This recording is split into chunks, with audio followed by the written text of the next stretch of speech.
మెదక్ జిల్లా కౌడిపల్లి మండలం వెంకట్రావుపేట గ్రామంలో ప్రజాపాలన సభల ఫ్లెక్సీ పైన స్థానిక ఎమ్మెల్యే సునీతా లక్ష్మారెడ్డి గారి ఫోటో రాకపోవడంతో టీఆర్ఎస్ కార్యకర్తలు, లీడర్లు ఫ్లెక్సీ తొలగించాలని అధికారులు నిలదీశారు. ఈ కార్యక్రమంలో శ్రీను, రామాంజనేయులు, అశోక్, వెంకట్ గౌడ్ తదితరులు ఉన్నారు.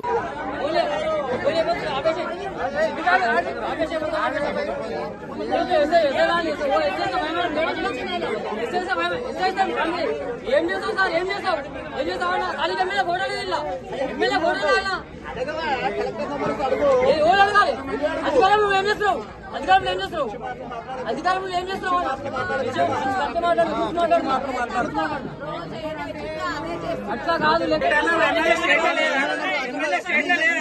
ఎమ్మెల్యే స్టేట్ లో లేదా? మీకు ప్రోటోకాల్ తెలుసా? మీకు ప్రోటోకాల్ తెలుసా?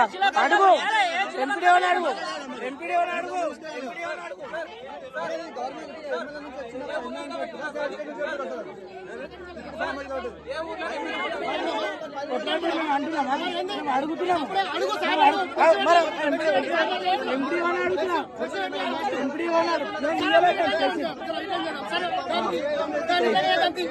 మరిన్ని అప్డేట్స్ కోసం మా ఛానల్ని సబ్స్క్రైబ్ చేయండి.